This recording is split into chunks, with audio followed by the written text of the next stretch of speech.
Welcome to the GCC Unlimited finale, and thank you to our 6 finalists for putting together amazing presentations. Did you want? Okay. So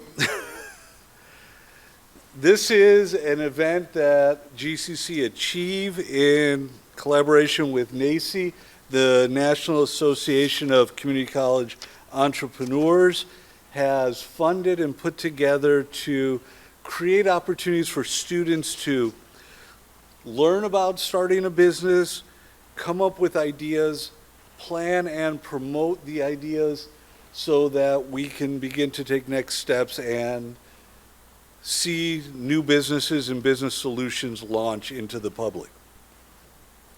And I'm very excited for our 6 participants, and flipping through the work they've done has amazed me and also humbled me, because I don't think I could have come up with such good ideas. So I'm very excited for you all to hear those ideas.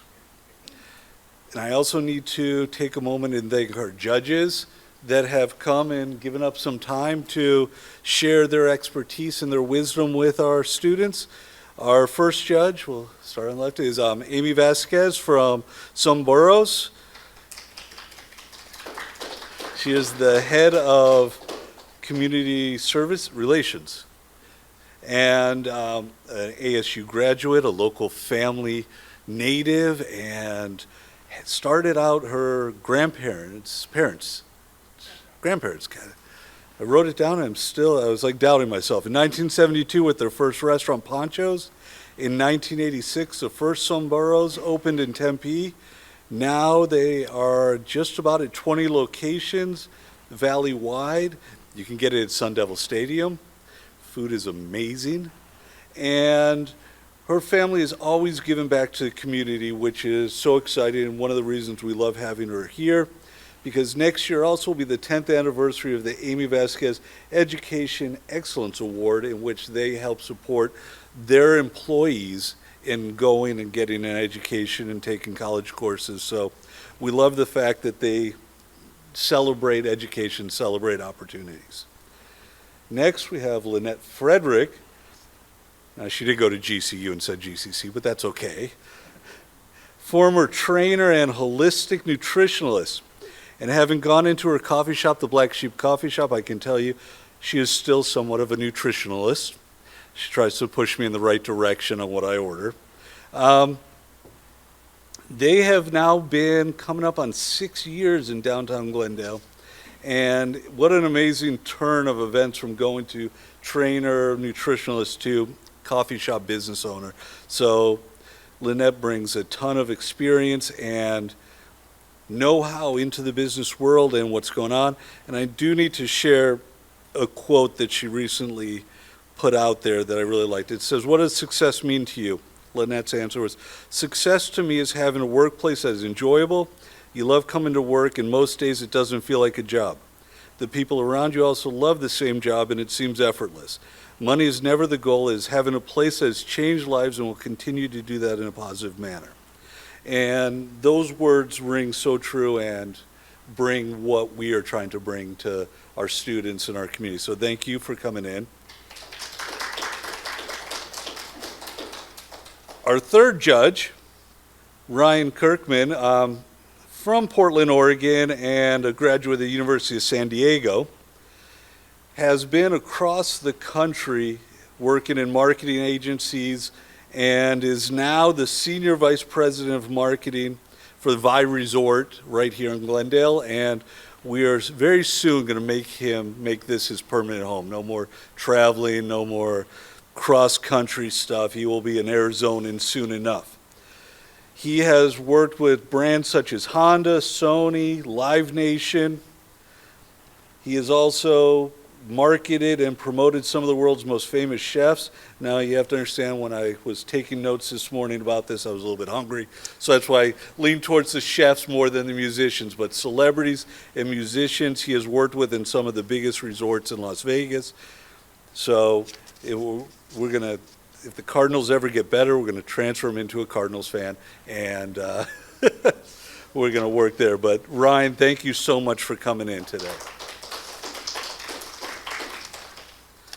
All right, since no one came to really listen to me, we are going to get to our students. And I want to give a quick overview. The idea behind this challenge was housing in Arizona is at a turning point. The cost, the availability, the ability to get utilities in these homes. There's so many roadblocks to housing. And we asked the students to come up with their way to get past those roadblocks. We have 6 very different ideas, and they all solve this problem. So without further ado, I'm going to go to our first participant, Aiden Benjamin, and he is going to present his idea on how to solve this problem. So Aiden, come on up, sir.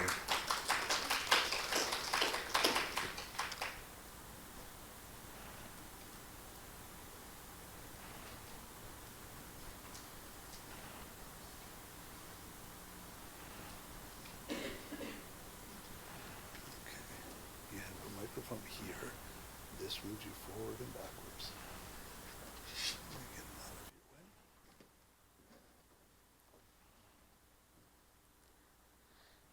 Do I start whenever? You can start. Okay. Hello everyone, my name is Aiden Benjamin, and today I'll be introducing Blooms, a sustainable and affordable solution to today's housing crisis. So there are 2 problems we're going to be solving. The first is the prices. Currently, they are limiting, they are rising, and they are unsustainable. They are limiting because most people couldn't afford their apartments. And they are rising as the wages do not go up the same amount as the house prices do. And they are unsustainable because the prices for the houses have gone up so high since 2019 that it's bound to eventually end into a crash, into a recession. And we are also facing environmental issues as well. We are facing dehydration, heat, and waste. We are facing dehydration because one of our main water suppliers, the Colorado River, is at a historical low. And we are also facing heat as the architectural designs are not designed to withstand the heat from Arizona. It's not designed to take advantage of the heat from Arizona. And we also have a lot of waste, as our traditional construction methods leave a lot of waste in the world. So the solution to the housing crisis is to, 1, increase affordability. We want to use community land trusts, which will allow us to separate the house cost from the land, which will allow us to cheapen it by the buyer's cost by approximately 40%. And we're going to use modular manufacturing, which will allow us to cheapen our construction costs by approximately 36%. And we're going to use long-term stewardship, which will allow us to remove our community's market from speculation. And we're going to use bulk procurement, which will allow us to store, we're going to buy all our materials at once, and then we're going to store them at a central warehouse and then use them at a later date to cheapen our cost. And then we're going to increase sustainability. We want to use gray water recycling systems, which will allow us to filter out water that we use and then reuse them at a later date. And we want to use passive cooling and insulation methods. So you want to use passive cooling methods like the overhangs and other architectural designs to help reduce the heat from coming in. I'm going to use insulation as well to prevent the heat from coming in through cracks of the walls. And we're going to use integrated solar. Solar panels are going to be a big part of this because we live in Arizona and we have a lot of sun. And we're going to use durable materials because we want to make sure our houses last and that we don't need to keep building them over and over to help reduce waste. So we are targeting 3 targets. We're going to target the essential workforce, to the people who cannot afford a home in today's market. We're going to target the municipalities who are trying to solve the affordability and sustainability crisis. We're going to be targeting the sustainable housing developers who don't want to take the risk of developing something new. And that's what we're going to solve it with our business model. We're going to use revenue streams, strategic partnerships, and a funding path. So we're going to earn money through home sales and leases. We're going to also license out our designs and systems to home builders and municipalities. And we're going to use performance data insights, which means we're going to sell our data to the companies that want to see, the utility companies, the energy, the solar companies. And we're going to execute this by using community land trusts, local modular fabricators who build the houses at a cheap price. And we're going to use the community developmental financial institution will help us get started into this journey. So we're going to fund this through angel investors, impact investor debt, and grant funds. With all this money, we'll be able to build houses in a land and make sure it's green. So this is how we're going to scale. We have a 3-phase plan for the years 0 to 2. We want to really just test this out. And we're going to build our first 20 homes in Tempe, Arizona. And we choose Tempe because recently they're trying to be more affordable with their housing. So we think it's a good fit for our buildings. And once we know it's fully occupied and once we know all designs work, we're going to enter into a more refinery stage and we're going to expand to other areas like Tucson and Flagstaff. And we want to make sure we're going to adapt to the local climates of each area. So we want to make sure we don't have any of that waste, any of that heat, any of that dehydration. And we also, after that, we're going to make a coalition. We're going to have a mass modular fabrication, so we're going to be able to buy houses, close to our destinations where we need to put them. And after that, after we've done everything, we want to be selling this as a turnkey solution to the municipalities. So this is our metrics for success. We want to be smart, we want to be specific, so we want to have 20 homes, and we want to be measurable, so we want to make sure we are reducing water usage, and we're recycling our water, and we want to be achievable, so we're going to be partnering with 3 key partners to help build this company up. And we want to be relevant, so we want to make sure we are doing everything in a good manner. And we want to be time-bound, so we want to make sure we do our pilot stage by 2026, by 2027. So we are facing a couple of challenges.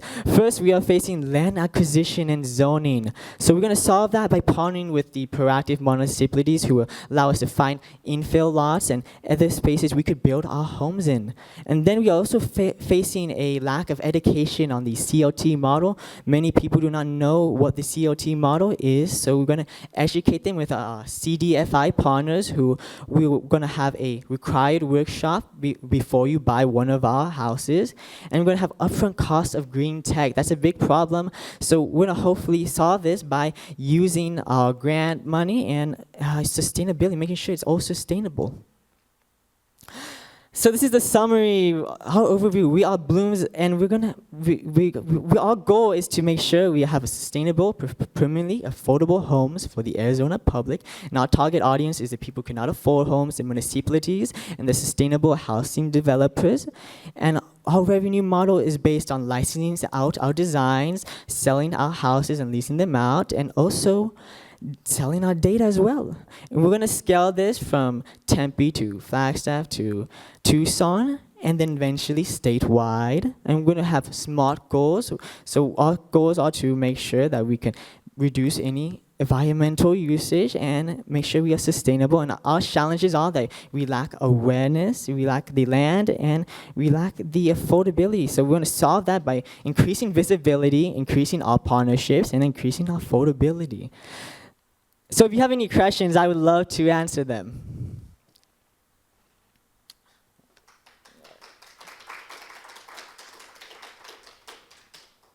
What led you to choose Tempe, Tucson, and Flagstaff? Yeah.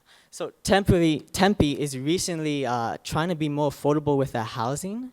So we chose that, and Tucson and Flagstaff, we chose them because we want to make sure we have a wide enough range to expand far out, and then eventually want to go back into Phoenix and get all the cities within that area. Do you think it makes sense to look at communities that are more on the periphery of some of those metro areas, whether it's something like Buckeye or communities that are further out? Well, we do think that is important, but we really want to start with the cities, a little bit more closer to the city. I mean, the outreach, the outland is okay, but really the heat issues are amplified when it's more urban, so we want to really focus on that currently.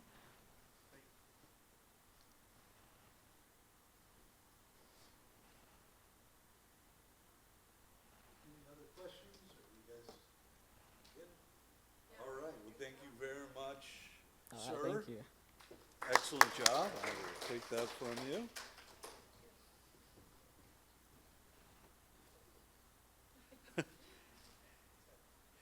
He's going to be the question asker.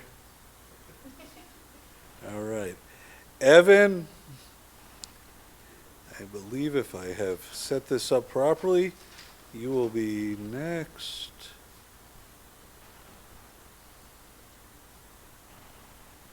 There we go. And if you come up here, sir, let me.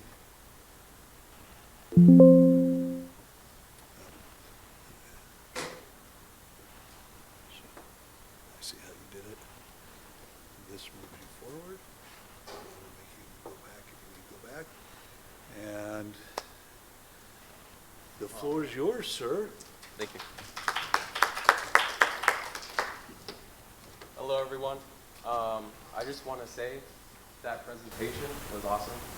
I thought I was like looking at it and I was like, oh my god, you guys are like probably really good right now. So shout out to you. I really love that, and just wanted to say that.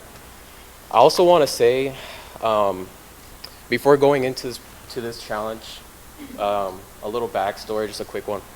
My boss at the time, he got a new job somewhere else, and we were very sad to see him go. And he was a very nice guy, but one thing that he told me before he left was, you know, what are you scared of? Why won't you go for the things that you want to accomplish? So what are you scared of? And so when he told me that, I was like, I got to do that challenge, because I know I want to get into the business field. I'm very interested in real estate and the housing market, and so I thought it was a great opportunity to tackle on this challenge. And so, you have my name right there. My name is Evan, and this is the Green Frontier Company business idea.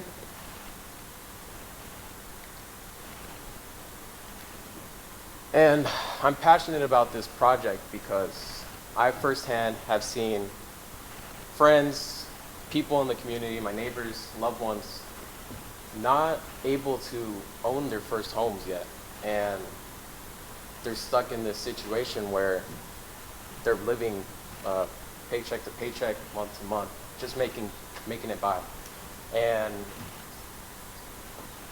like I said, I've seen it firsthand. It's not a great sight, and honestly, I want to change that around for the community. I want to get people who are in these conditions, who are not in the best condition that they can be, even though they have the power to be somewhere else. I want them to find somewhere where they can live like healthy in an environment that's going to really benefit them later on in long term. And so I also agree that this is Arizona and we need a healthy and safe environment for everyone that lives here. So, of course, the houses here in Arizona, they're going up, and they're going to continue to go up, I think, because that's what we've seen in the last 5 years. They're just going up and up and up. And everything that costs around us is going up as well, right? So another thing that Arizona faces or is challenging with is environmental challenges such as water scarcity, and the air quality is changing and it's getting hotter every year. So these are things that we need to consider, because later on we're not going to have somewhere to live because all these things have taken over our environment. And just a fact right here, we are using renewable energy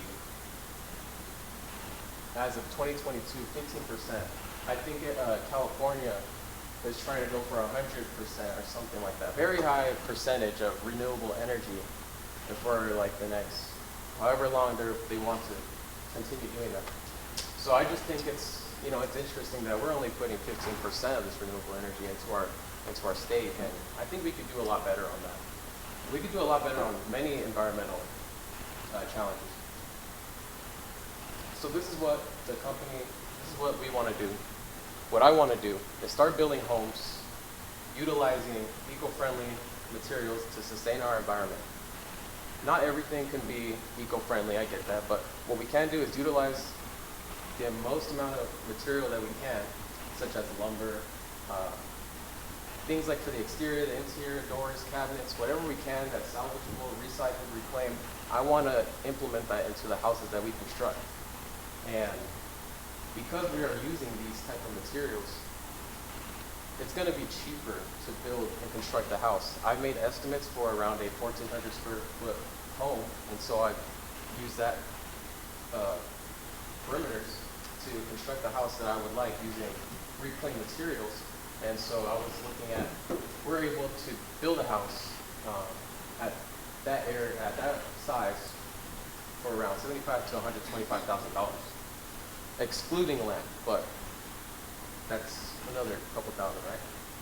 And so, compared to the housing market, we're seeing houses that are priced at maybe $400,000, maybe even more. So, being able to build a house at a cheaper price, we're going to be able to sell them at a cheaper price. And that's not the only thing that we're going to do. So, even though we're creating an affordable housing in the market, I also want to implement a program for the people that I talked about right before the slide. For instance, I want to see all the people that I've noticed struggle to pay the rent, to not be able to afford a house. I want to get these people into homes as soon as possible. And how we would do that is with these programs, or a program where, let's say that they want to own a house in the next 5 to 7 years, of their dreams, the house that they want, but they're not able to put a down payment on it, or they don't have the money to, or they're not financially ready to. So what I want to do is make a deal where they live in one of the houses that we built, maybe 5 to 7 years. And so what I want to do is for the next 5 to 7 years, that is their home. They live in it, they own it, it's theirs. At the end of those 5 to 7 years, I want them to be happy with, I want them to be in a better financial situation before they came into living with us. And we're going to help them by creating a mandatory savings account that we'll make for them. So by the end of their 7 years of them living in our residency, they're going to be able to, oh shoot, that's good. Oh man, I have a photo, maybe it's later. I want to be able to give them a check with the money that, sorry, let me rephrase a little bit. Sorry, let me go back. With the mandatory savings account, we're going to get a piece of their money that they pay every month. And we're going to put it into that savings account. So by the time that they're ready to move on and look for the house that they want, we're going to say, hey, this is how much money you've accumulated living here. And this is a gift to you for being loyal to our residency. And like I said, it's a program where we're trying to get the people that at first couldn't, buy a home or move into somewhere that they want to. Now they might be able to with the money that we're going to give them at the end of their contract. So that's what I think is a wonderful idea, because people are going to be happy with the fact that not only did I have a comfortable living situation, I'm also able to walk away with the fact that I left with money. And so I think a lot of people can appreciate the fact that we're trying to maybe change how people can be financially stable. And then they can go and perhaps move to a home that they want later on in life. And so, is there space for our company to go into the real estate market? Can we even compete with the others? Well, obviously that our state is growing. I think in the last 3 years we had 200,000 people move here. I forget the number. But that's a lot of people in such a small spot. And I think that if we can get our homes in there, we see that the houses are increasing, but the demand is going down because the houses are too expensive. So, this is a little picture of I got from a homeowner's site, and they listed that the median sale price of one of the homes is $470,000. So we can see that it's just going up and up. So So I think if our houses are going to be way cheaper than $400,000, then there's definitely going to be some room for us to show that we have an advantage on the market. And yeah, this is what I wanted to show earlier. This is just a little model, an example of what can be eco-friendly look on a house. And honestly, it looks kind of nice to me. I don't know how you guys feel about it, but I think it's interesting. It looks a little modern.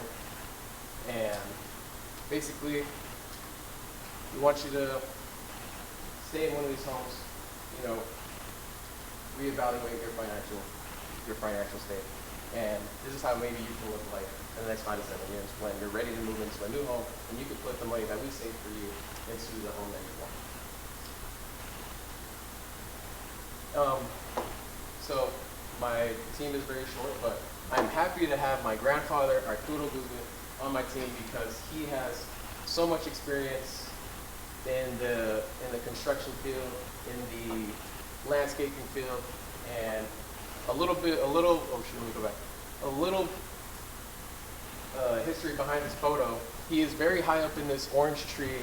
We went to go, a client of his wanted us to go pick a bunch of oranges off their tree because they didn't want no oranges. They had like 12 trees, a bunch of oranges. So we left with like 5 truckloads of oranges and we had orange juice all day. So that was great.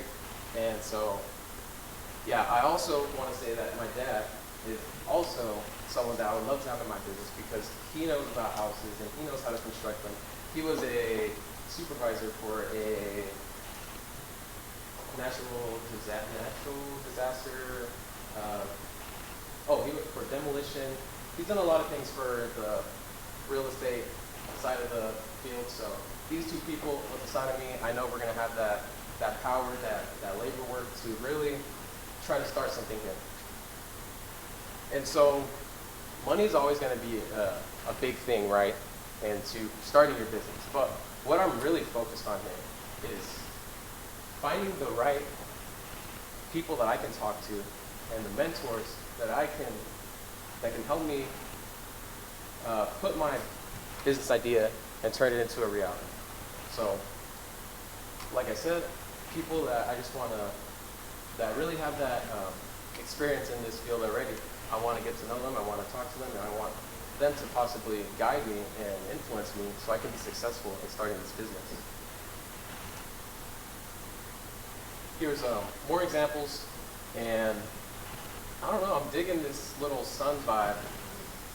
It feels like a little like getaway resort, but this can be a neighborhood if you think about it. And that's my slides. Any questions?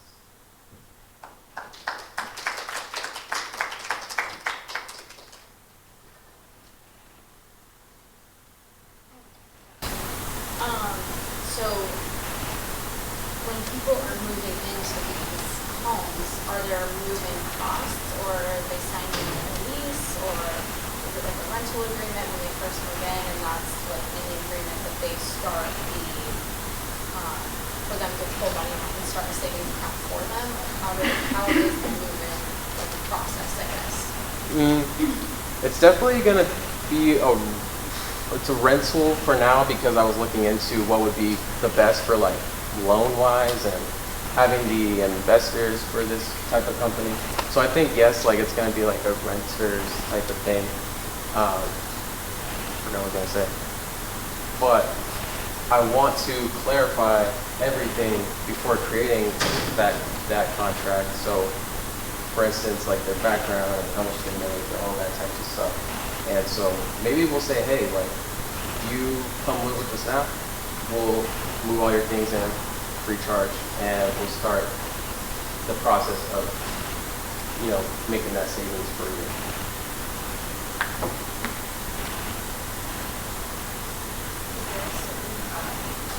Percentage that you will require for the receipt account? A certain percentage of their income or a certain dollar amount?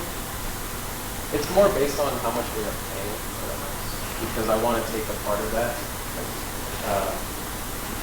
It could be maybe max 500 of $1,000, or something like that. So we're gonna just take like a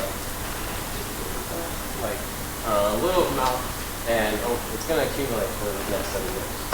And let's say maybe they pay a little bit more that 1 month, or they want to like double how much they're going to pay for the next 2 months. We'll put more of that. So the more money they give us, the more they're going to save long term.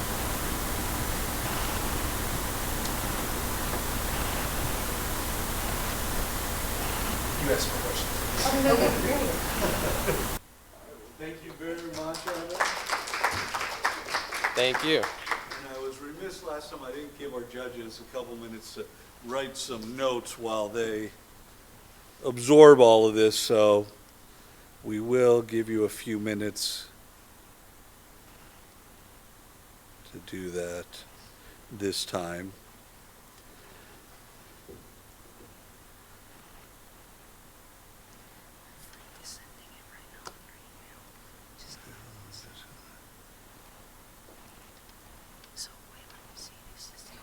Yeah, that works. So it's all there. Oh. But sit down for a second, let them have a minute to,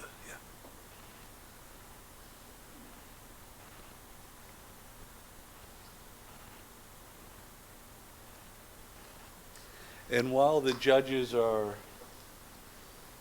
reviewing the first two and writing down some comments, I will give some highlights to what you all have to look ahead to. And next semester, with this process being slightly morphed into a true Shark Tank event where your wildest business idea is open to being presented. We kept you in one single lane here in the fall, but in the spring you get to go as far as your creative mind takes you.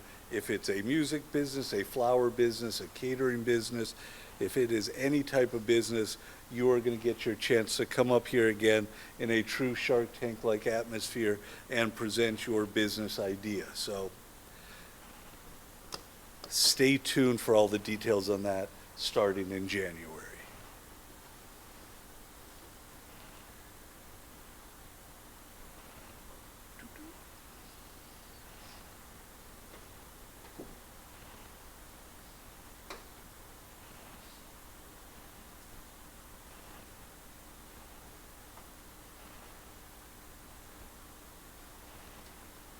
Just to get our judges to the right page, our next participant is going to be Jasmina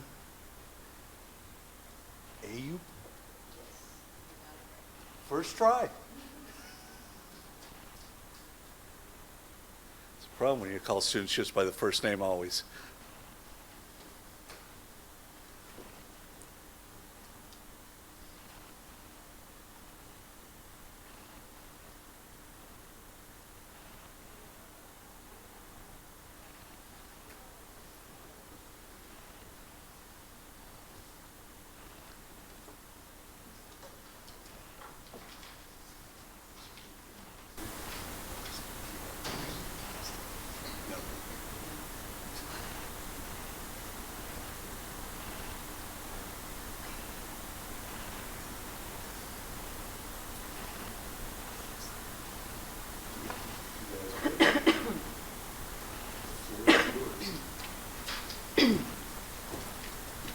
Hi, everybody. I'm Jasmina, and this is my presentation.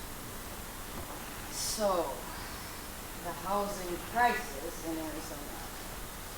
I'm going to start with a little statistic percentage of homelessness here. We had 9,000, up to 10,000 people that are experiencing homelessness right now, and 53% of them are in shelter. Yesterday I saw this TikTok, and it was a man.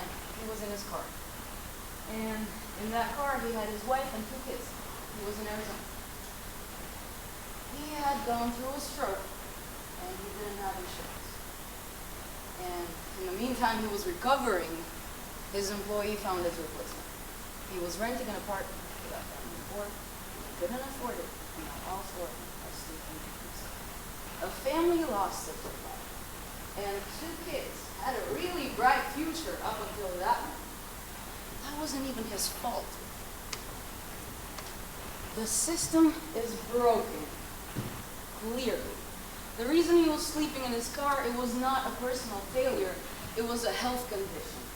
So why did this happen in the first place? Housing is unaffordable, even for people working full-time. Arizona's population is growing way faster than housing supply is. You know what happens with demand and supply? Demand is high, supply is low, prices skyrocket. Zoning laws completely block or really slow down new development, especially high-density options. So zoning, for everybody that doesn't know what that is laws where, for example, in this commercial area, you are not allowed to exactly build a residential structure where you rent things out. And that will stop development of new places. Arizona is not suffering for land. We have tons of land. We don't have water infrastructure in that land. We have extreme climate and 645 heat deaths in 2025 in Arizona. Isn't that crazy? Heat deaths. Traditional construction is also too slow, and people need housing right now, not in 5 years. So let's try to solve this, right? It's very complicated.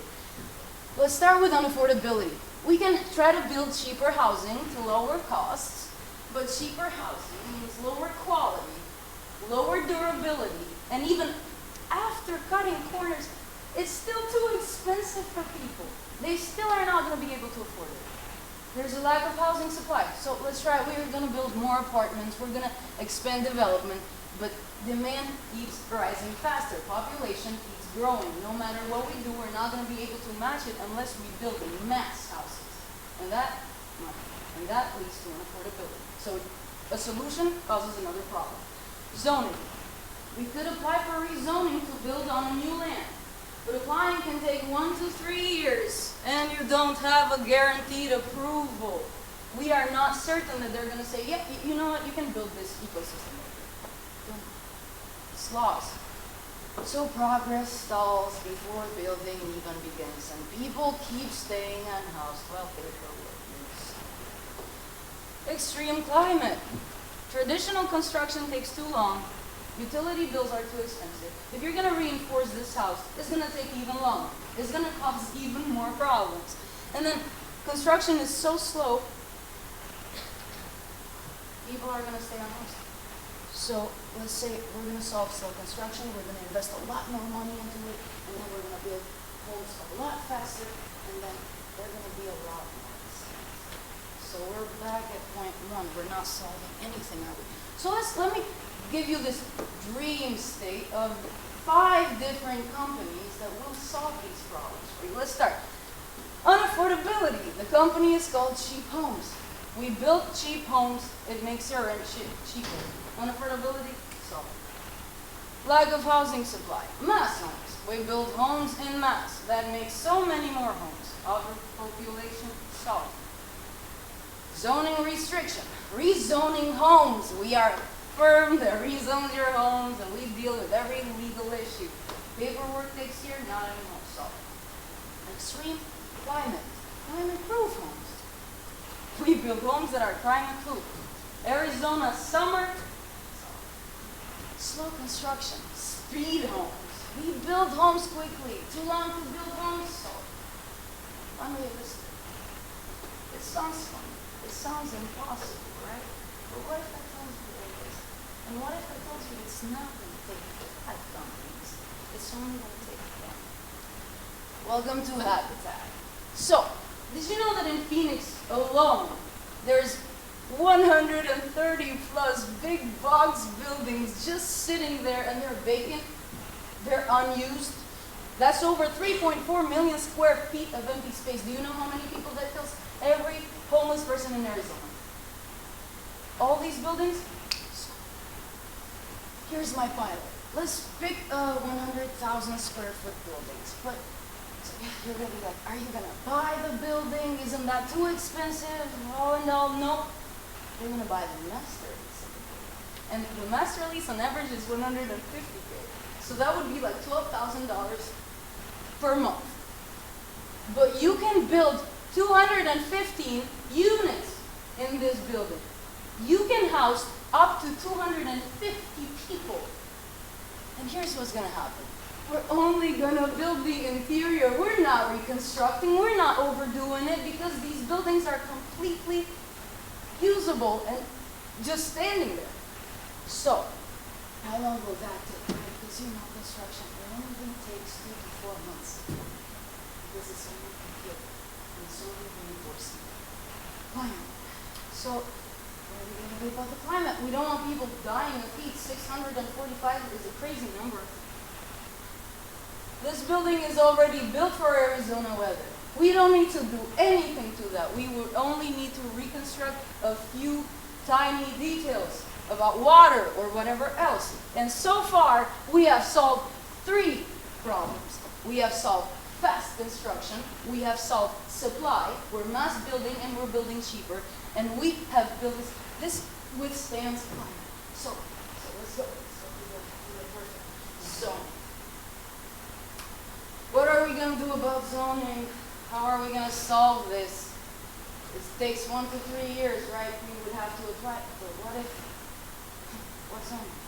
Who said we're ever going to rent this? We are going to use a model that's a loophole. It's called membership fees. Instead of renting out these buildings, we are going to make these people members of our company, and we build a community where we also do workshops. And let's say there's a student. The student needs a unit. The unit is rented. He becomes a member of our company. We also do workshops. And if he's in the same field of studies as our company, we can hire him for marketing. Not only we're fixing housing, but we're giving opportunity. So, there's one last and most important question. Is this going to work? Let's talk about the average renting prices in Arizona. One apartment for 2 people is $1,800 on average. And that's housing covered. You want to know how much this is? 1 unit? It could be single, it could be double. Depending on whatever people choose, it's $600 a month. We're not. There's no membership. So our members have their own single or double spaces, shared spaces like study rooms, restrooms, and we're building something amazing. Startup. Let's talk about the money. Can you believe it? We're going to make millions with this. We are going to scale this business like crazy. How? Startup is going to be $1.25 million, and I've calculated interior construction, staff, legal fees, insurance, master lease, furniture, maintenance, everything that you could possibly think of. But $600 a month times 250 members per building means $129,000 monthly, which gives you $1.58 million in revenue a year. And we're gonna break even the first year. Not even break even, we're probably gonna make up to $200,000. Isn't that crazy? This will make life easier for so many people. Habitat solves all 5 housing problems at once: affordability, supply, zoning, speed, and climate. It transforms vacant buildings that are sitting there useless to communities that are thriving in months, not years. And it's time to make the impossible possible. It's time to make a change. Before I end this presentation, I'm going to talk a little about scaling. In the first year, not only we break even, but we expect to have a net profit of $200,000 up to $300,000. What about the second year? The second year, we're not building the interior anymore. We're not investing it directly to any place because we don't have the money. In the second year, we will have a net profit of $1.1 million per building. So third year, we started the other project. Imagine if you own $1 million. Thank you, everyone. Happy.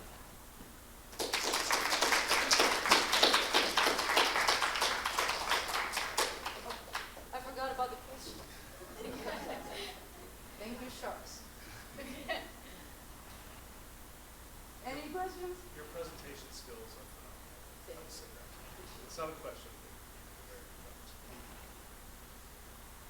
I do have a question.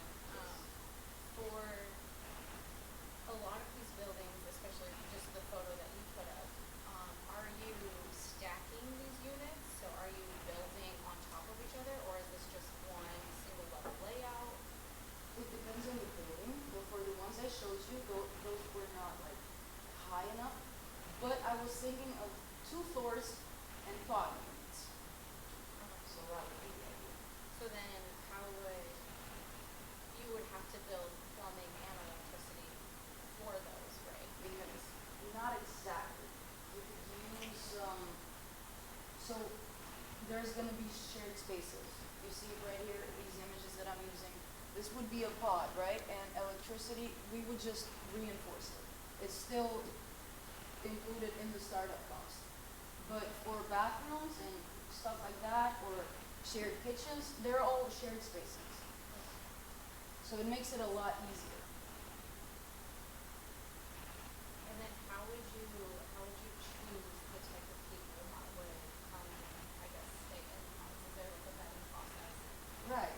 Well, we're doing mostly online, but what we're gonna, my target market for this would be low-income people from like less than 30,000 a year, people who have recently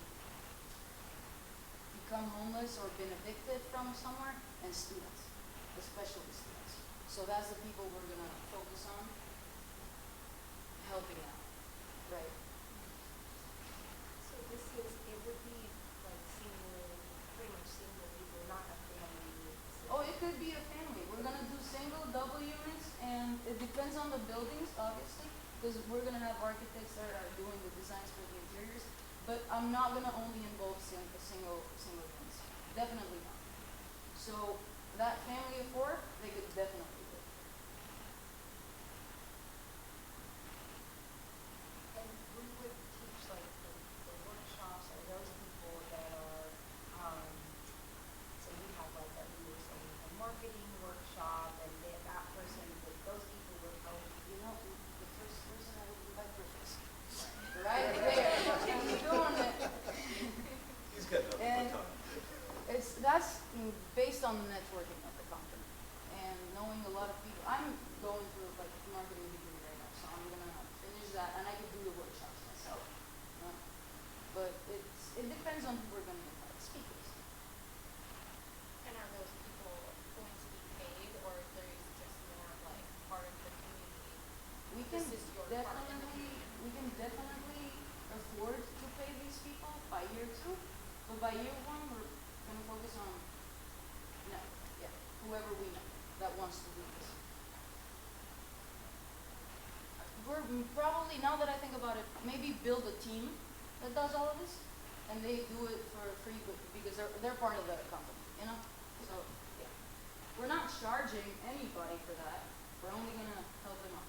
That's the whole point. How would you manage, you're creating like a, almost a dorm environment. Kind of, yes. In a way. How would you manage security, parking, other infrastructure that Parking. may not be there for when that building is So- attend? Okay, thank you for the question. Really good question. Thanks. Parking. This is in a commercial area. When this was built to be a mall, there was definitely parking space all around it. So that is solved by us doing nothing. It depends on where the building is located. Every single building has parking spaces for enough people that would go in and out throughout the day. And then security, Security would be part of the staff. Security, maintenance, everything, and they're all included in the startup cost.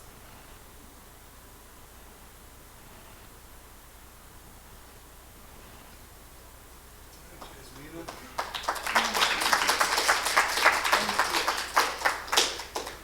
An empty Walmart.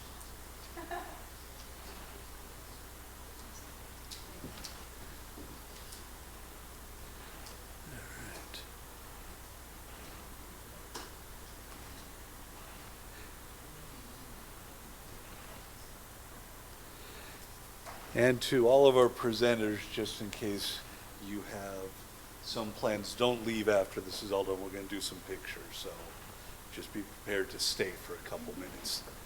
We'll do some photo opportunities, get you in front of this, and do all sorts of action shots. Marco, can you come up for a second, share some of the classes you're teaching in the spring to maybe get these 6 students as far as what their goals are while we let our judges write for a little bit. So you're gonna go over what I'm teaching in second semester? Yeah, well, it's probably too late this semester. Yeah, you're probably right. Yeah. Hi guys, I'm Marco Moreno. I teach. I'm one of the professors here, so I teach small business, entrepreneurship, and real estate classes. So I'm actually a realtor. I'm a concierge realtor. So I work with about 6 to 8 clients a year, and typically, depending, it doesn't matter. The income level doesn't matter. So my classes typically are going to deal with how to run a business, how to write a business plan. A lot of the things that I work with Brent on is we really want you to have the soft skills or the people skills, durable skills, whatever term you want to use. Being able to, like, for example, people use the term networking, but then they never explain it. They don't give an example. They don't explain to you how to do it or how to be observant and create kind of relationships with different people. I work with philanthropic groups, the Saguaros in Scottsdale. I'm a former Phoenix 2030. We raise money for underprivileged kids. So a lot of the times when I work with them or I've worked in that field, I've never really asked for money. I ask for help.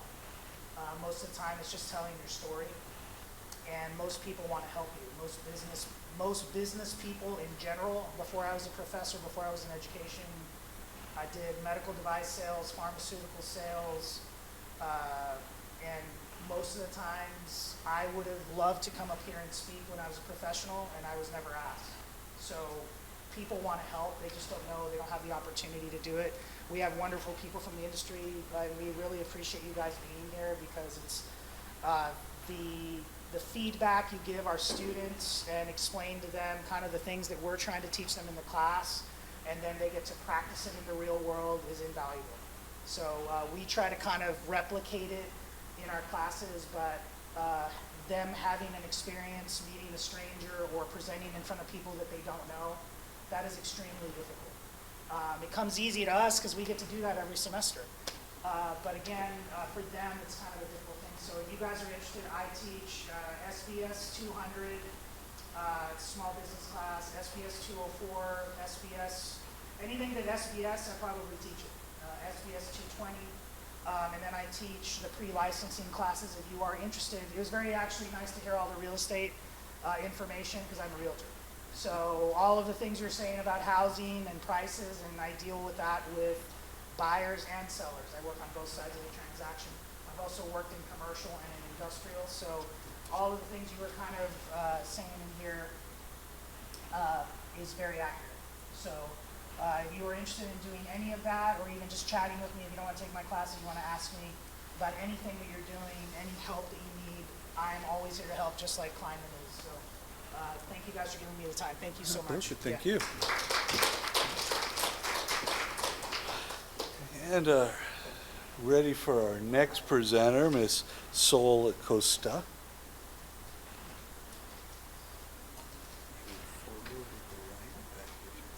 How do I post the video? Your video should start when you go to that slide. Okay. If it doesn't, it'll be right here. Make sure you get it going.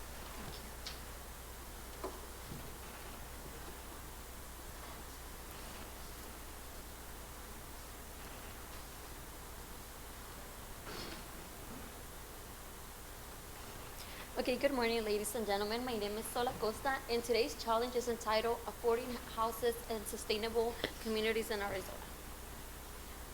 First of all, before I start my presentation, have you guys wondered how much a person has to make in Arizona in order to afford a house? Any guesses? Well, not 100,000, but it's not just 100,000, it's in the range. So in order for Arizona to afford a medium house, they need to make 66,000 to 122, which seems like a lot because those salaries are really high paying. Or they can make $30 an hour to afford a 2-bedroom apartment. But if you think about those salaries and the hourly range, it's insane. Because how are minimum wage people affording that? Well, if you're a minimum wage worker, you need to work 77 hours a week in Arizona to afford just rent and your water, your light. That's it. No luxury, no nothing, just your rent. So how is that 77 hours a week? Seems like a lot, right? For me, it seems insane. How do you want to work 77 and still have a life? That's not affordable. Well, that's not affordable housing, and that's not having a life. You literally live your life to work and to be stressed. That's the reason why homeless population has increased by 13% in the past years, creating the community in Arizona to be more unsafe, less educated people, and people losing their jobs day to day. If people are homeless, they tend to rob, do unsafe stuff like drugs, and that causes them to lose their job and their hope to one day be able to stop being homeless. And these days, anybody can be homeless. If you don't make $30 an hour and you don't have a roommate, or if you don't make a high-paying salary job, you probably become homeless and sleep on the car or on the street. Okay, here are the problems behind, which I just mentioned. Homeless population increasing by 13% in recent years, which affects education, safety, employment. Minimum wage worker can't afford rent and mortgage, and house pricing rising incredibly. Okay, now I have this plan, which is called Desert Heaven Communities, Affordable, Sustainable, and Inclusive Housing, which here you guys can see a community where people enjoy their time, where they share time with each other, where they give back to the community, where they plant trees, where they have affordable housing and a safe environment. Now I'm going to show you guys a video of this project taking place in another country. These people are building a massive community, but just so you guys have an idea of where my business plan is. First Nations TV, your news first. The NT government has heavily invested in construction of community housing through a $68 million package of works to improve Aboriginal housing in remote communities. The construction of 134 prefabricated houses are being built through the Home Built NT project and are using an additional 4 territory construction companies to complete the housing projects. 2, 3 and 4 bedroom houses plus duplexes are being allocated to 24 Aboriginal communities in the NT. The NT government's project involved local decision making, and the houses are designed in partnership with the communities to ensure the home fits the residents' needs, being community housing for traditional owners, custodians, elderly residents, people with a disability or extended family groups. What's taken? So this explains a little bit about our business mission, which is to provide affordable, sustainable housing solutions that empower Arizonans, even the ones that are experiencing homelessness. It helps reduce environmental impact and foster thriving resident community through shared responsibility, social engagement, and entrepreneurship. Our core offerings. We're going to offer modular energy efficient design for desert climate change. We're going to support services for residents transitioning from homelessness. We're going to have weekly rent payments where they don't have to wait to the end of the month to have their whole big rent payment. Regardless, they're going to be doing weekly payments. Also, we'll have an option to have a roommate to share housing costs. Since they're barely going to start coming out from homelessness, they'll probably not get a really high paying job. So having a roommate will be really beneficial for them. Also, we're going to offer community service programs for residents to actively contribute to the neighborhood upkeep. Like landscape, we're going to have a sheet every month where people are going to divide the tasks, who's going to cut the grass, who's going to plant new plants, and those things. But more importantly, we're going to have entrepreneurship classes to help residents build small businesses and get extra income. If they're struggling to pay their house, their expenses, Building a small business can be a great way for them to create an extra income and also develop themselves and not let themselves become homeless again. Our unique value proposition, this housing are going to combine affordable environmental sustainability and social empowerment in one scalable solution. It's going to tailor specifically for Arizona climate and urban change, and it's also encouraging residents to give back to our community, fostering pride, social cohesion, and neighborhood stability. The key activities. We're going to design and construct modular desert adapted homes. We're going to develop of shared community spaces and sustainable infrastructure. Also, we're going to coordinate with nonprofits for homelessness support and resident programs. Lastly, we'll organize structured community service initiatives, which is going to be projects every week or every month. Who's going to be our target market? Well, our target market, obviously, is going to be low and moderate income families in Tucson, Phoenix, and surrounding areas. I just mentioned those cities because they're like the biggest ones that have struggled just due to they have a bigger population, but we're concerned anybody in the state. Also, individuals and families transitioning from homelessness to stable housing, and environmental conscious residents seeking sustainable housing solutions, and local government organizations. How is our business going to operate?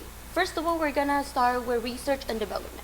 We're going to start by conducting surveys and interviews to see what other people need. What do they need in the house? Because remember, we're going to have pre-built houses, so we need to know what do we need to put in those pre-built houses for them to be comfortable. Next, we're going to have people look around for a specific area to build. Where's a good area to build? If we build in this place, it will be more beneficial than if we build in this area. So we're going to be looking at that, and we're also going to be looking for volunteers to reduce labor costs. We'll be searching up for companies like construction, landscaping companies, solar panel companies that can probably not just provide money, but also their service, probably 2 workers a week to help us develop our construction and reduce our costs. And we're going to develop climate adaptive design. Second of all, we're going to go to partnerships. We're going to look for nonprofits who help homelessness. We're going to ask city government for land use. That way it's easier and cheaper for us to obtain it. And we're going to renewable energy providers and, of course, angel investors and donors. And lastly, our production and service delivery. So we're going to have prefabricated modular homes, neighborhood with shared amenities, which is going to reduce the fees they have to pay monthly for water, for light, and all that. And we're also going to have engaging programs for resident and volunteering, community service, and small business markets. I plan on having these workshops hold, but the same donors, the angel investors, have them a talk. Because if you know, once you're homeless, it's so easy to go back to being homeless, or it's so easier to fall in that I can't afford to pay rent, I'm just gonna go to the streets again. That's where it's so important for us to have those programs of volunteering, community service, and small business markets. Financial sustainability, our funding sources are gonna come from government grants, private investors, fundraisers, and funding campaigns. Our revenue streams are gonna come for home sales at a low price and low interest, lease to own programs for low income, reduced fees for shared amenities, and incentives for energy efficient and sustainable constructions. So how is this gonna have an impact on social and environment? On social, it's gonna have affordable and secure housing for people. It's gonna help the residents build stronger and safer neighborhoods. If the neighbors get along with each other, we all know it makes the neighborhood safer. And it strengthens social cohesion and safety, more engagement, and less stress. We want to focus a lot on them not stressing as much about the payment, but stressing more about developing themselves on education, work, and on their business. And environmental impact is going to reduce energy consumption because we're going to use solar panels. It's going to conserve waters with gray water systems, and it's going to minimize construction waste with prefabricated designs. And scalability. Phase 1, we piloted our neighborhood to start with 10 to 20 houses in a high need urban areas like Phoenix, Glendale, Avondale, or Tucson. Those are my 4 ones that I think they're the most in need. So we'll start with neighborhoods there at 10 or 20 houses. Second, we're gonna expand to 50 to 100 homes, refine resident programs and sustainability features. That will probably be in year 2 or year 3, depending on how the first neighborhoods result. And lastly, we'll replicate models statewide in underserved areas, adapting for local climate, population, and needs, which means our goal is to have this model neighborhoods everywhere in the state where people need it. That way it's gonna help us have more people have a place to go instead of them going to the streets. My conclusion is Desert Haven Communities addresses Arizona's meaningful housing challenge by providing affordable homes, sustainable desert-friendly designs, and opportunities for residents to contribute positively to their communities. This project empowers vulnerable populations, reduces environmental impact, and revitalizes underserved areas, creating resilient and thriving neighborhoods. Our call to action. I encourage you guys to invest in Desert Haven Communities to help build homes, hope, and opportunity for Arizona's families and residents, while fostering sustainable, connected, and socially responsible communities. Any help is appreciated from volunteering, promoting our campaign, fundraisers, or any new ideas on how to make this business better. Are there any questions?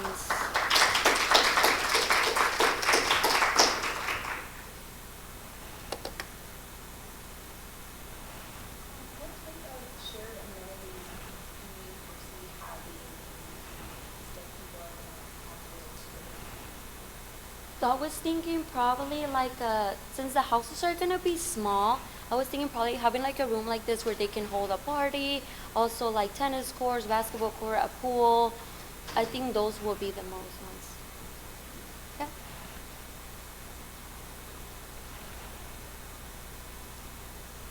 Is there not going to be like because people are, a lot of times when it comes to they are on drugs, is there like a vetting process of, say these people do when they get off the streets, like, are you going to allow people that are on drugs into these homes, I guess? So this is why we're partnering and having volunteers from communities to help the homeless. So once they tell us, oh, they're ready to start their life again, they're ready to stay with their family, build a house again, they will probably be able to. But I wouldn't think if they're in drugs, because it's just gonna cause unsafety in the neighborhoods. And then how would you choose like the rent prices, or if they're paying weekly, how would you choose that rent price for them? So, Sorry, go on.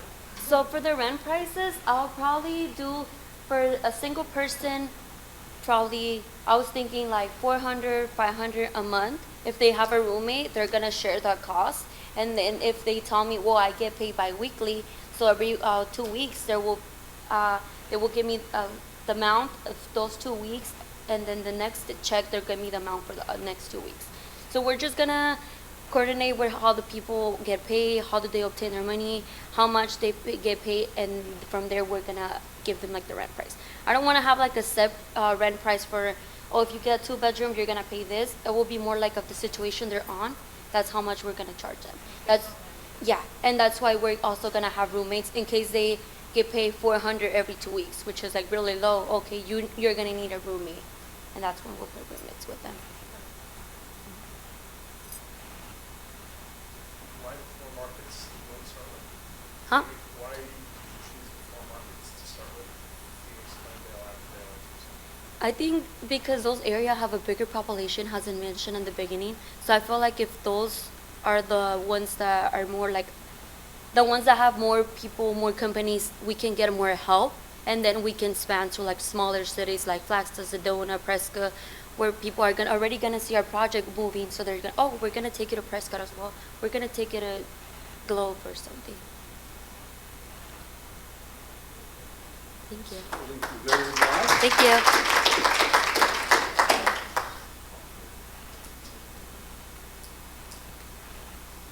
And so I don't need to stand up here again. Tanya Hollingsworth, would you like to come talk a little bit about DECA and what happened on Tuesday here, for the students who are here, for the film, and everything else while our judges judge?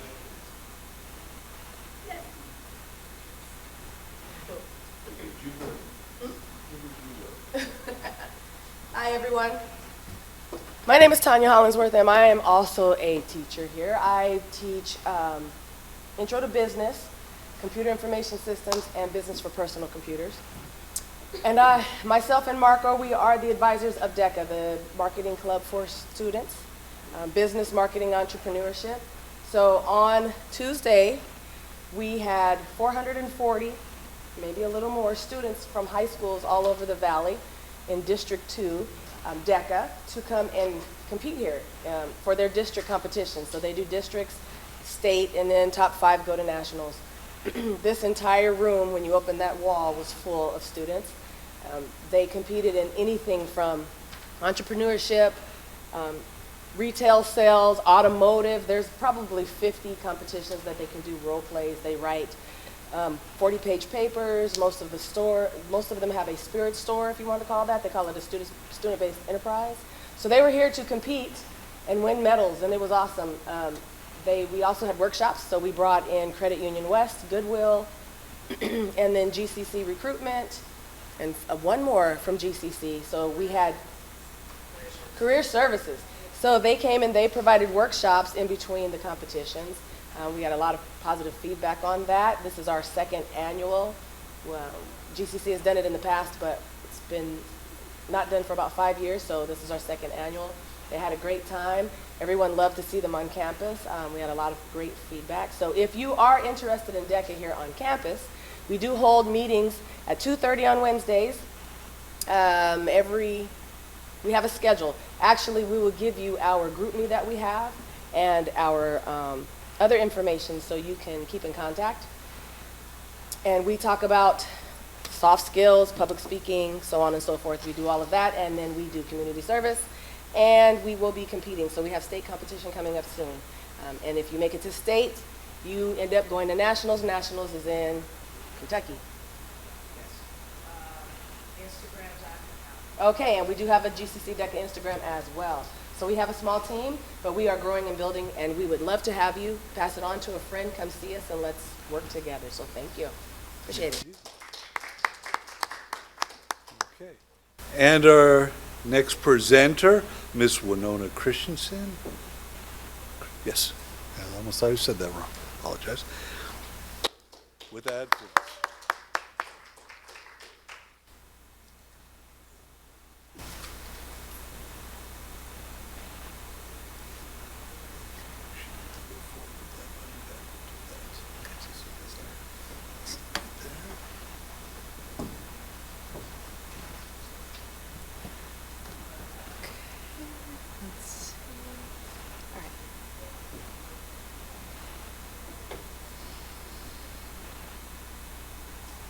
Hello, sharks. I'm just kidding, that's not until spring. But anyway, my name is Winona Christensen, and I will be presenting my idea called Adfluence, influencing change through innovation. So, this is what I'm going to be discussing. The general business model, what it solves, the design of it, the network that it's based off of, who it's for, our competition, our impact, and the Q&A, of course. So, to be brief, if you want to know a little something about me, is that I come from a family of small business owners, mainly blue-collar plumbing businesses, and I have always wanted to figure out a way to make easy passive money. I'm sure that everybody wants that. And as I was commuting to college one day, I saw a vehicle with dozens of bumper stickers, all with their different messages and whatnot. And I had an idea. Could I do something with that? could I make some money off of that? So, I want you to imagine this, all right? What if I gave you $100 a week? What about 200? 300?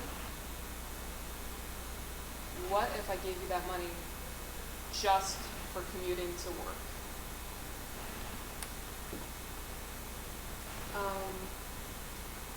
And so currently, clearly, there's a housing crisis.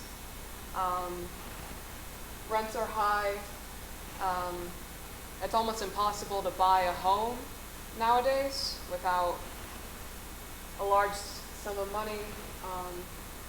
The average median household income is 77 grand, but that is just the average. It's more like 50 to even 40 a year for a whole family. And they're earning less than what they can comfortably live on, and they have to have so many bills like gas, utilities, rent, car maintenance. And the financial strain that's caused by all of these bills affects the economy directly. 87,000 eviction notices in 2024. That is more than the ASU online population. That's a lot. And that's not good. You don't want that. And many people aren't able to save because they're so busy trying to cover costs. And because less people are spending on things, like for example, going to small businesses and supporting them, they're forced to not spend money on them, and therefore that puts strain on small businesses as a result. So the economy is being strained as well. So how can we solve this? So the solution is my company called Advocates. What we do is that we install digital billboards onto vehicles on the rooftop, completely free of charge, by the way. And drivers, such as rideshare people, people that already drive a whole lot, they're able to earn a monthly income for displaying ads on these billboards. And advertisers, they're able to get cheap, affordable, targeted visibility, because you know the big billboards with all of the different lawyers, there's like 20 of them, they're all just lawyers. I'm getting sick of it. But small businesses can afford those, even though they would help a lot with their businesses and make them grow. So we want something affordable, right? And so this is the logo that I made for the company. This is how it's going to work. Advertisers pay per impression, CPM model, and there's dynamic pricing based off of geolocation, where the drivers are driving at, what time of day. It's all calculated, and based off of how much they drive and at what times, they're able to get a cut of our revenue to be able to pay those bills, right? And like I said before, it is completely free for the drivers. They don't have to pay anything when it comes to installation, because that is covered by the advertiser revenue. We're basically giving revenue that's earned from companies, distributing that down to everyday citizens. And there may or may not be a subscription fee, just to be able to help cover costs. So this is the design that I created. It's foldable, kind of like a turtle shell. The screen is able to come out at around a 15-degree angle for visibility. Has safety clamps. It's weatherproof, heat-proof, generally weather-resistant, and It's also solar powered. Optional solar powering with a lithium ion battery to be able to keep the displays charged. And the network, this is how the drivers earn their money. They download an app on their phone. And what happens is that first driver is able to choose their own categories of ads that they want to display. For example, let's say that election season is rolling around. They can choose whether or not to opt in for election ads if they really wanted to. So there's definitely ethical choice there as well. It could be weekly, bi-weekly, or monthly payments. General GPS tracking, and there's also a dashboard for advertisers, so they can upload their ads directly to the screens. And based on where the ads are, let's say there's an event venue, advertising a concert. If you're driving within a 10-mile radius of the venue, you would get ads for that specific concert on those vehicles driving by. So it's very localized. And of course you have a two-way market, drivers and advertisers, rideshare and delivery workers, people that already drive a lot, and households needing supplemental income, and generally people like me want an easy way to make money. And advertisers, we're talking about local businesses, restaurants, gyms, salons, any business that's seeking cheap but targeted exposure. And it's much more cost effective compared to big billboards or bus wraps. And we're also thinking of partnering with rideshare drivers or companies, Uber, Lyft, DoorDash, Instacart, even getting yourself free car washes if you sign up for having ads on your vehicle, and general event venues.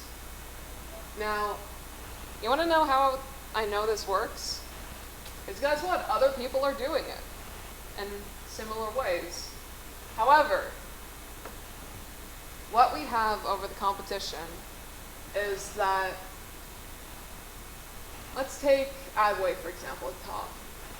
They have projectors on the sides of cars. First off, not very visible. It's on the side instead of on the top. People are usually looking at the road and they're going to see it over there instead of down here. And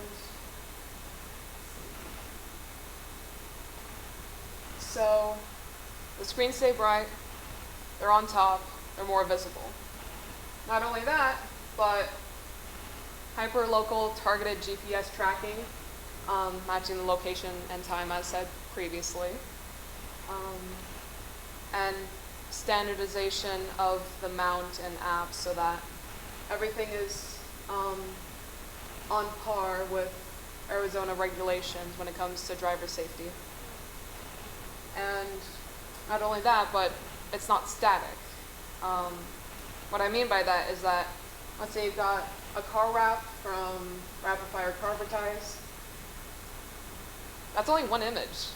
That's only one company that's benefiting. Probably one that can afford the billboards, mind you. Not small businesses, not local restaurants or anything like that. So we're able to have a more diversified advertising client base.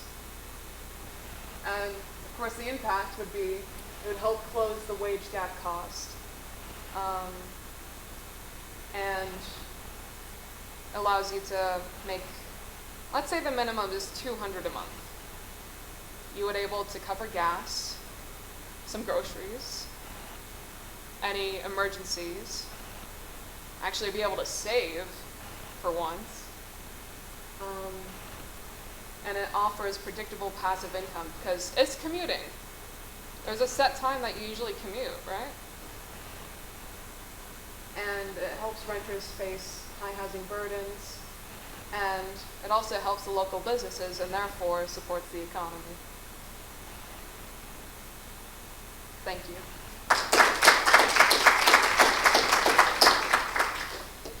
Do any of you have any questions? Perhaps about the target markets or how the displays work or anything like that? How would you restrict large businesses from advertising outside the spaces? Well, we would, I guess quite frankly, we would just deny them business. We would be for small businesses. How would you define a small business? A small business, I would say, well, it'd have to be local, right? Local company, and generally less than 100 employees, so not a big corporation. Would a franchisee that owns Pizza Hut count as a small business? If it is local, I would say maybe. Okay, fair enough. Yeah.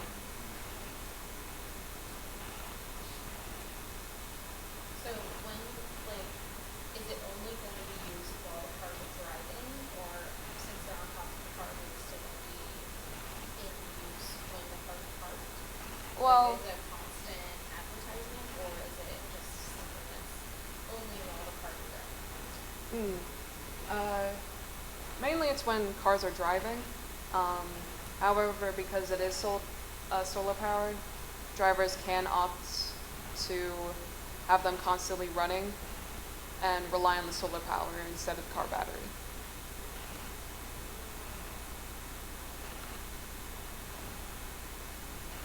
If I lease my car and I eventually take it back, what is the structure on the top of the vehicle? How do I know my car's up to the damage or whatever these things? Oh, right. So, are you referring to like general Or accidents? just like how does the structure sit on top of the car? Like if I said that I don't want it there anymore, is it easy to come off, or is it permanently adhered to the vehicle? Oh no, you can. You're able to take it off. And yeah. How much would you base the amount of money that you would be charging small businesses? Would you base it off of that business, or is there going to be like a set rate of how much like businesses can be like, hey, I want my ad out on this car, so how much would that be, I guess, for that advertisement? So they're able to pay, for instance, how many seconds that their ad is going to be displayed on the screens. And not only that, but also, So it'd be based off of like time rather than like just it would be based off of time. Okay. So like a 1 week, 2 week campaign, 8 seconds each. Mhm.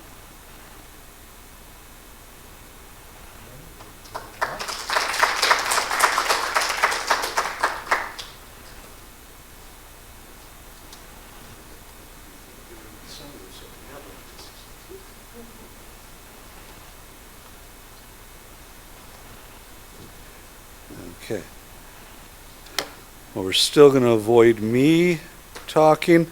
I'm going to allow our department chair, Rochelle Hall, to come up and talk a little bit about all the excitement happening in the business and IT department.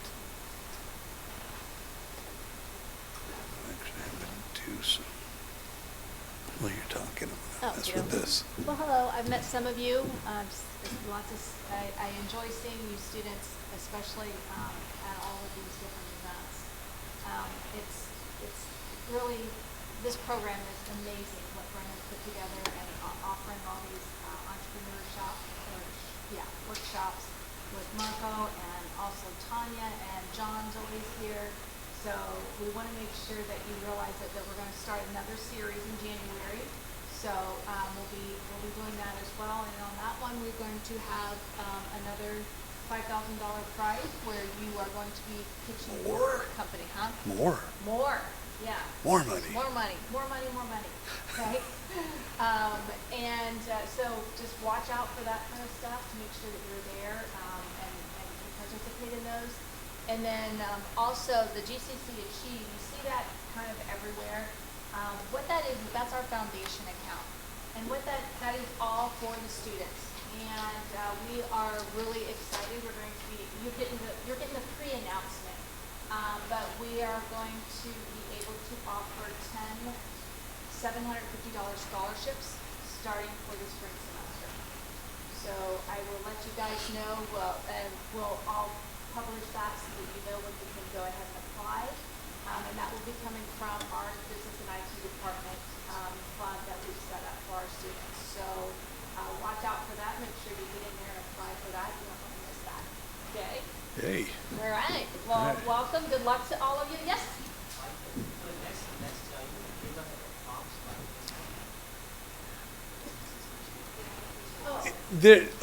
You're talking about for the innovation? It's a different process. It's not a prompt. That's your own business idea, but we'll talk about all that starting in January.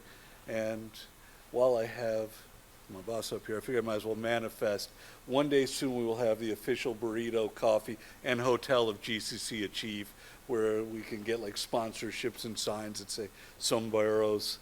You know, we can compete with ASU. We'll get you a little space here, and we'll get the golf coffee cart out here for a day or two, and we'll have our Achieve meetings and presentations in the ballroom of Vi Resort one day soon. So get that on tape. All right. Well, I think All right. Our next contestant is we'll available. get off your stage. Thank you, guys. Thanks again. Thank you. Okay. Oops.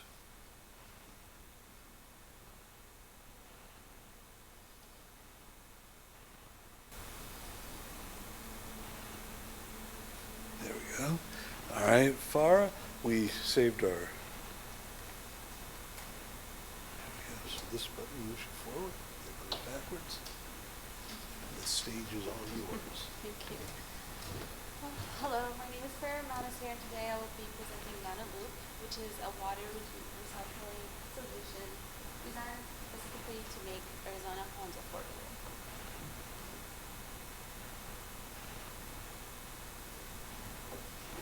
Okay, where we are today.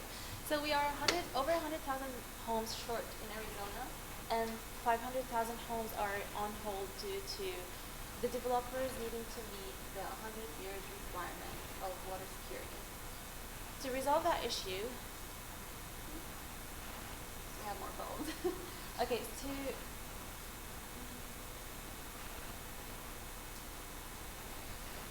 let me rephrase that.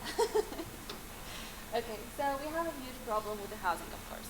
Shortage of houses equals more expensive houses, in short. More families need more houses, and developers want to build more houses. We have the land, but water is a huge problem. Because of water security rules or regulations, requirements, we have over 500,000 homes short in Arizona.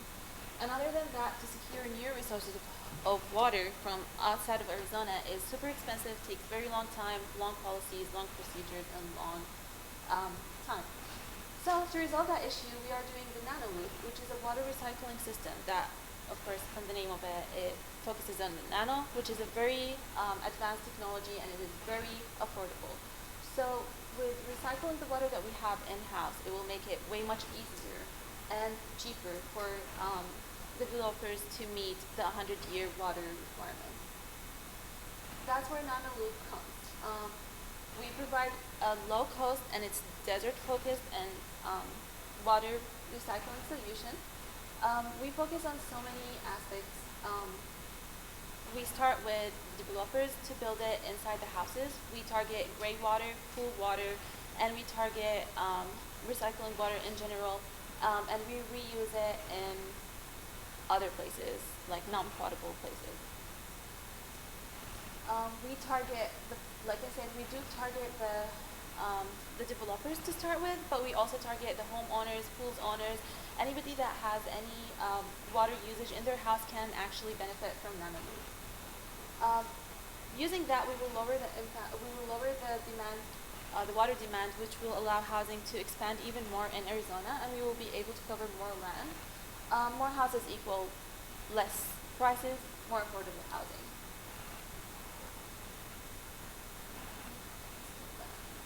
Why we are unique? We are the first water recycling designed just for the desert of Arizona. In Arizona, we have a high heat. We have to use the water once and it's gone.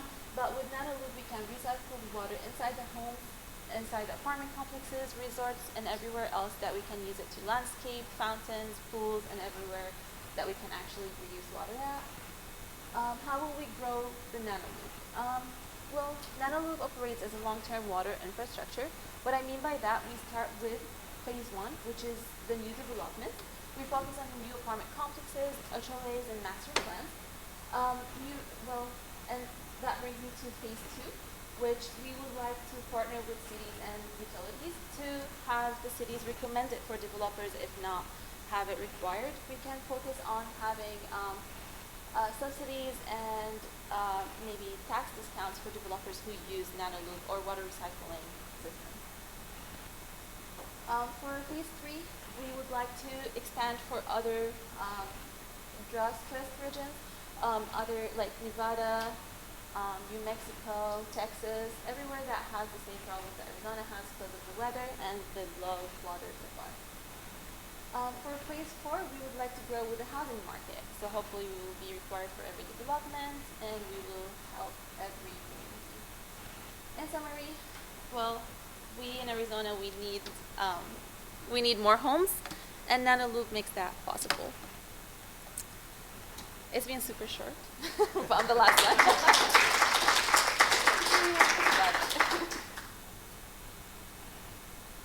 Any questions?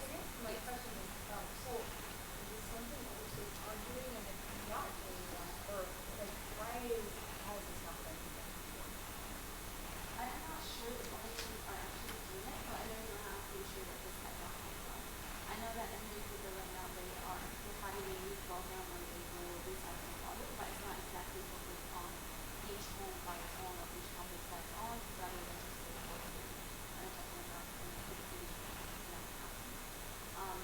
These are the only ones that I know about. Other than that, I haven't, through my research, I haven't seen any other ideas.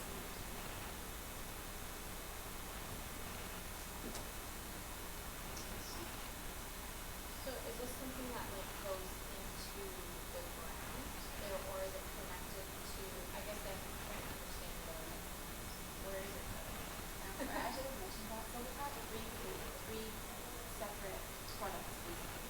One of them goes into the ground, one of them goes into the water system. Like you know how in the garbage where you see the water softener, it will be like connected to that unit, and one of them is going to be connected directly to the pools, fountains, or like specific.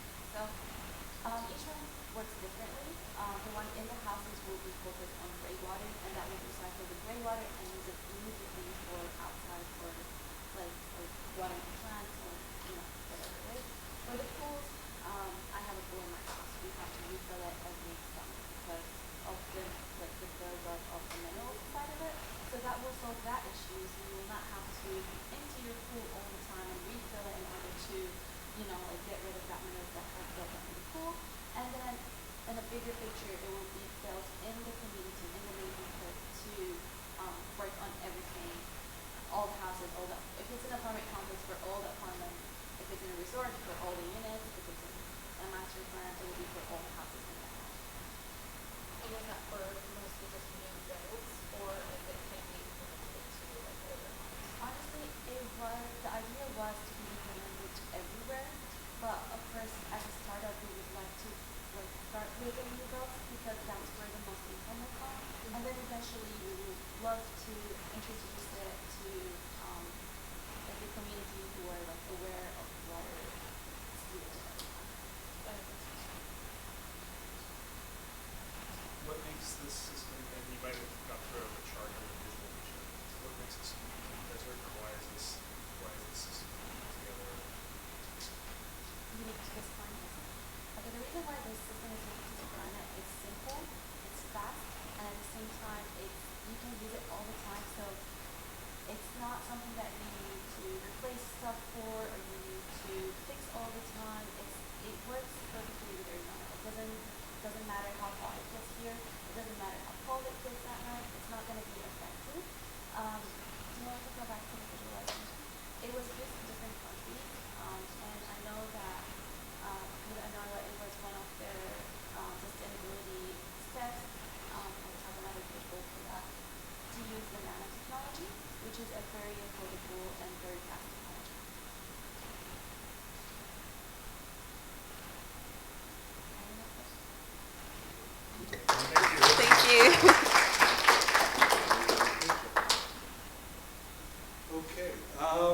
At this point, the judges get to do the very difficult work. We're going to let them step outside, and I'm going to put them at one of our tables out there to discuss all of their scoring. And then they'll come back in and we'll reveal the results.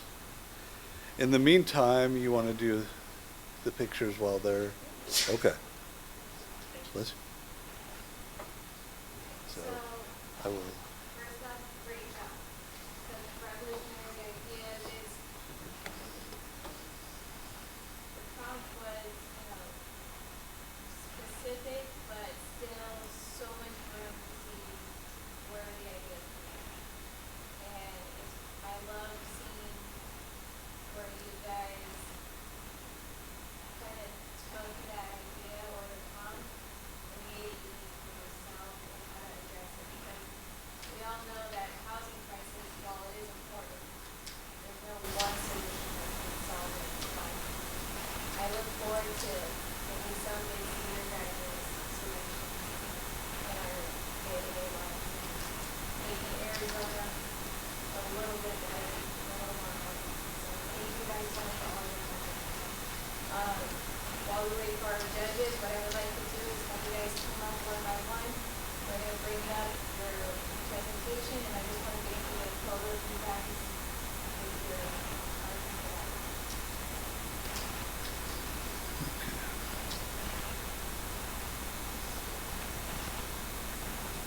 Start there, maybe. And if you guys want to follow me out to the dungeon.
Okay. That's just for you to take over. And then next up,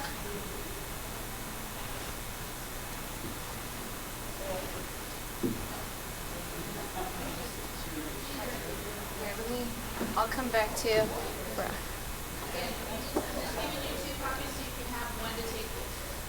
Let's see.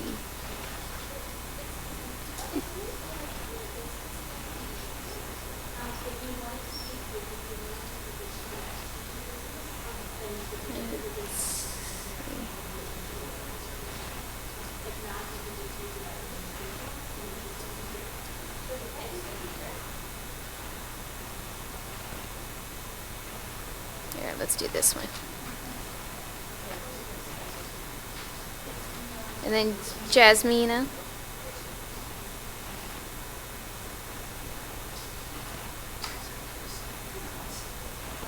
No, you're fine. So do you have a preferred slide? Yeah, you can hold that. You can do another. You want the green one? Okay. Awesome. Oh. No, it's okay.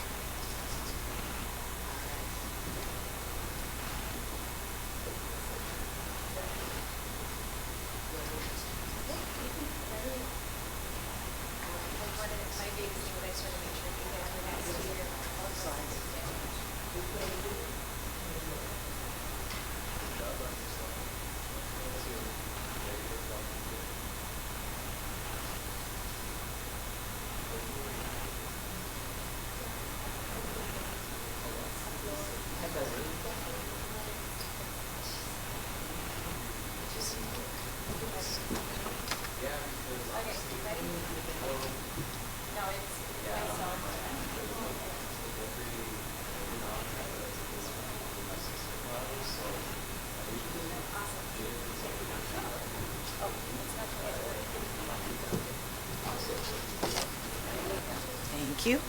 You're welcome.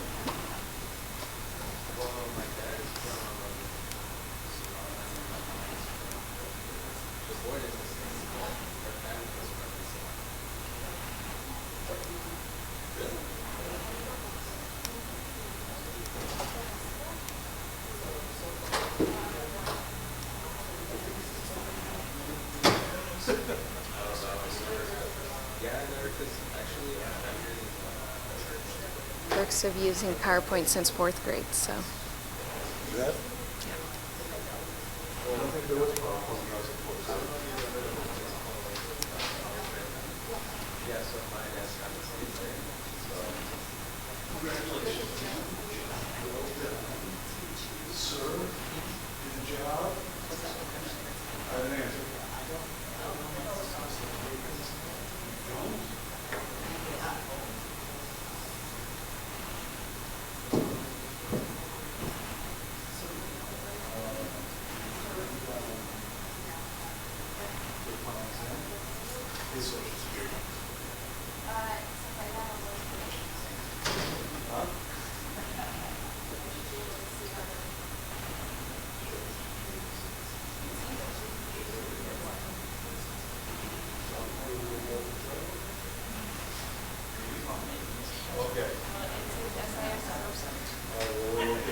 Let's see.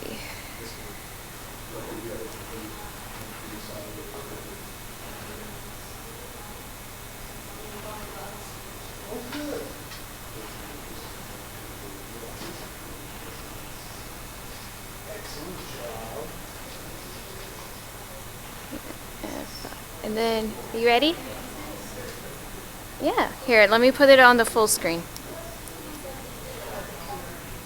There you go.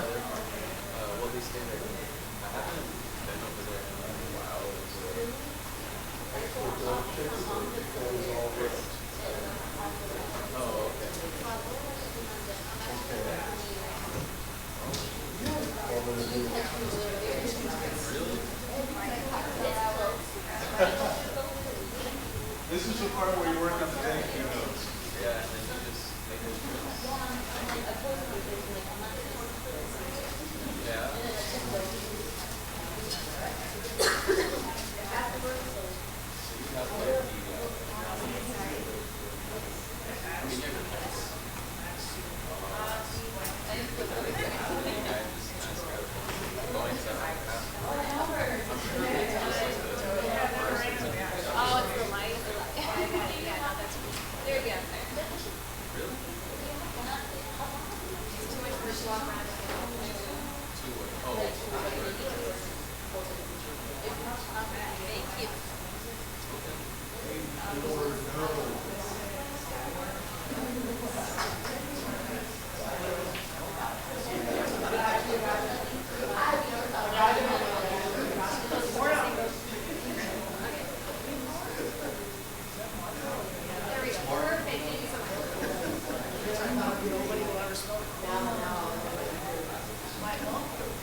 was talking.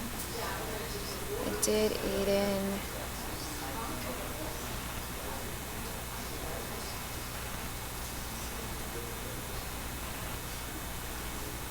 Right. I won't go through this.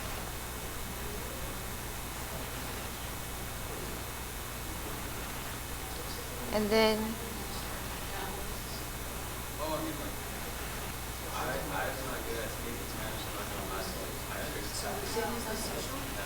That's still not good, but my dad, my mom, everyone speaks Spanish in my family. It's just like I never really picked it up as I should have, really.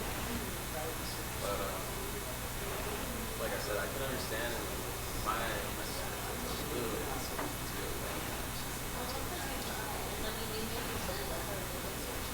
And that's the thing, is like I should try, but like it's so hard. When you're not like when you're not really good at it, it just kind of feels like embarrassing.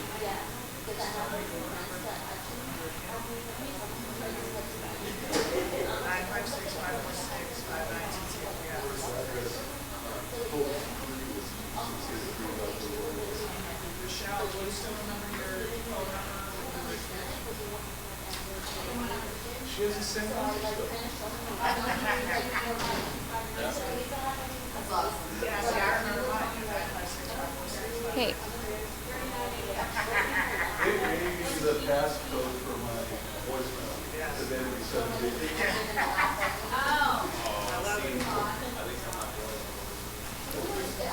I need Brent. After this, I need help for affluence. Okay. It's on it was canvas, so it's on the window, but I'll put it. I didn't want to like stumble into your emails. That's secret. I don't think.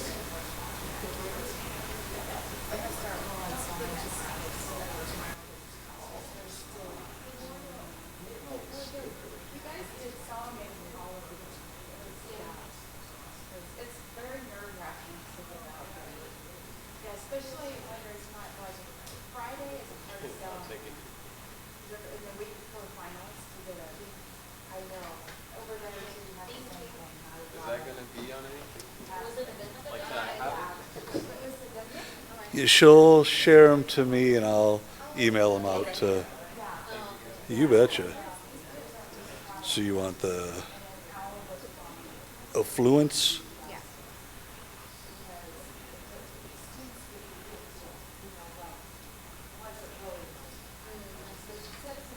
Now, is that the only one with her logo, or is there another one?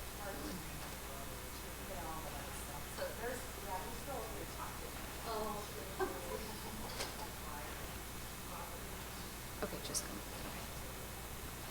Just some had multiple sides with the. Yeah. So I just wanted to see which one. Okay. You ready?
Yeah, I'm trying. I want to get this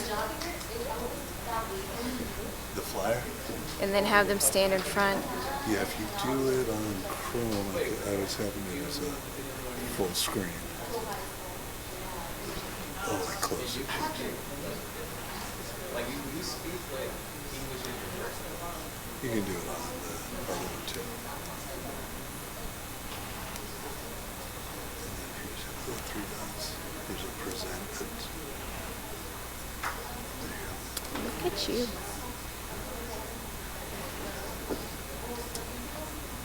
So now all 6 of you get to come out for a quick group photo.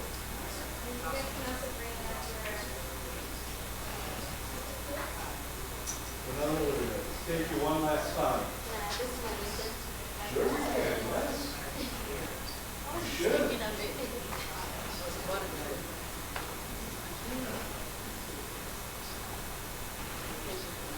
I will now take one more picture of you. Come on up. Bring your certificate. You sit. Well, they may just get your chin up because I don't know.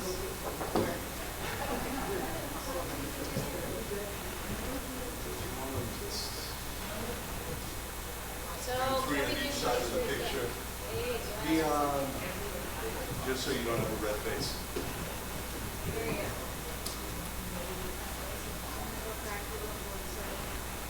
Get it all?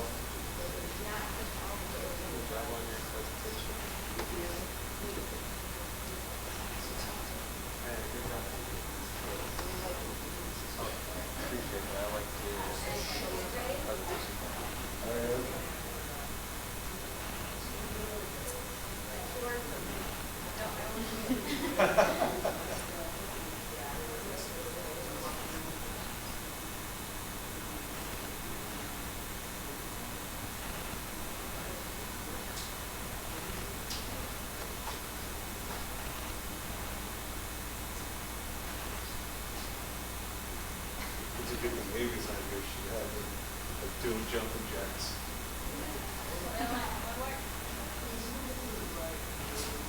Awesome. Thank you guys so much.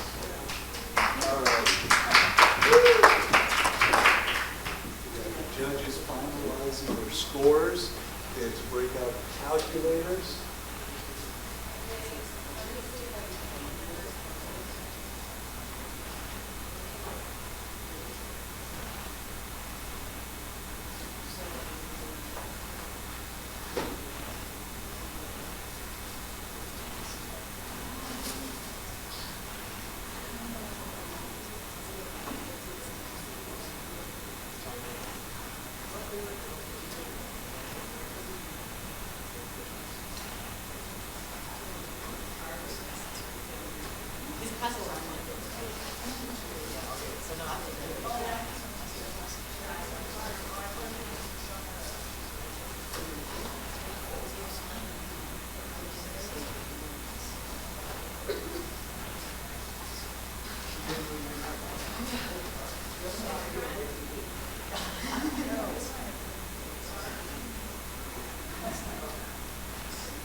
First, second, third. Yes, ma'am.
All right, the judges, without throwing any punches out there, came to a consensus, and we do have a top three. And before I say anything, I want to tell you all, again, as some others have said, amazing job, all of you. You took a vastly generic idea and came up with solutions that were real, were implementable, and thought-provoking. So we're very impressed with all the work you all put into this, and hope you continue with that entrepreneurial spirit as you move forward. So we will go from third to first, and the third place is awarded $500 of the $5,000, and our third place is Farah Manazir. Come on up, congratulations.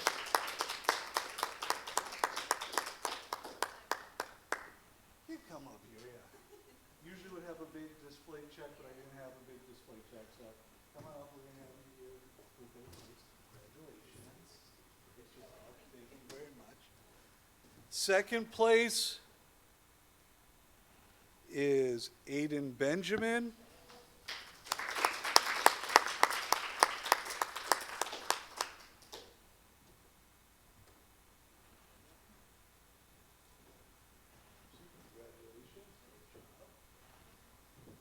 We'll get you in front of the fancy screen in a second. And our first prize, which is $2,500, sorry, I didn't say, $1,500 is 500, 1,000, 15? Yes, I'm sorry, 1,000, 1,500, and then our first prize is 2,500, and that goes to Jasmina Ayub.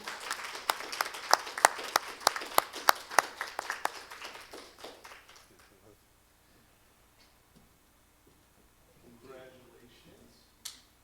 Well done.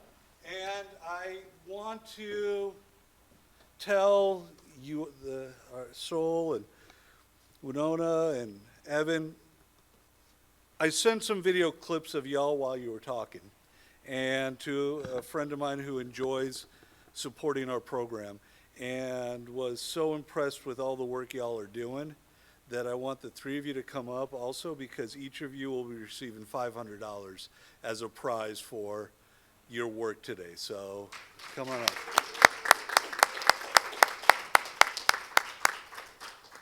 And again, to our judges, thank you so much. You are the ways and the means in which we can do events like this. So without your support, we're just a bunch of teachers talking. So thank you so much.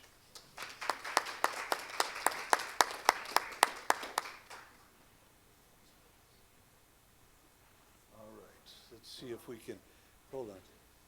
Yeah, I'm gonna try and see if we could turn this off, so. I was just gonna move them over.